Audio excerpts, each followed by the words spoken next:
The Possession of Hannah Grace has just hit cinemas, and like all good horror movies, there is some truth to the work that inspires the events of the film. Throughout this video, I'll be discussing minor events that happen in the movie, so there will of course be spoilers. If you don't want to know anything in advance, then I highly suggest that you turn off now, but for everyone else, I'm Deffinition, and welcome to my breakdown of the real life inspiration behind the Possession of Hannah Grace.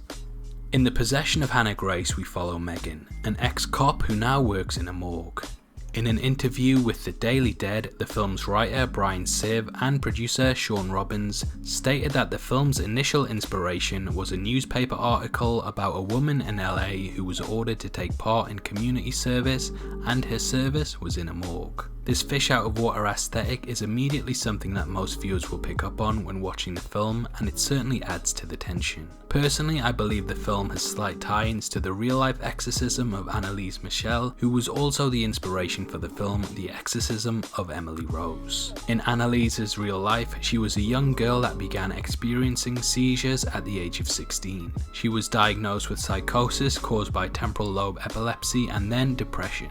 In the film, depression is given as a reason why the demon was able to take over Hannah Grace, so it definitely ties into the Annalise story. By the time Anna was 20, she often told people that she began to hear voices. Her condition worsened despite medication, and she became suicidal. After taking psychiatric medication for 5 years failed to improve her symptoms, Michelle and her family became convinced that she was possessed by a demon. To me, this is clear inspiration for Hannah's father in the film, who too believes that his daughter is possessed and even goes so far as to kill her in order to quell any damage that she could cause. Anna's family, similar to Hannah's, appealed to the Catholic Church for an exorcism, and they provided this. Over the course of the following months, Annalise stopped eating food and died due to malnutrition and dehydration. Her family and the priests that took part in the exorcism were jailed due to negligence, and whilst there was never any concrete proof, it's clear that many believe that Anna was indeed possessed. Personally, I find the real life events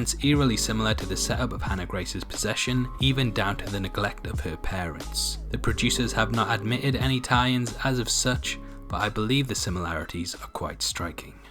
Obviously, I'd love to hear your thoughts on this, and if you think I missed any tie-ins, make sure you leave them in the comments below. If you enjoyed this video, then please like it and check out my breakdown of the film itself, which will be linked at the end of this video. This is a channel for people who are heavy into horror, so if that's the kind of thing you like, hit subscribe. Thanks again for taking the time to watch this. I've been Deffinition, you've been the best, and I'll see you next time.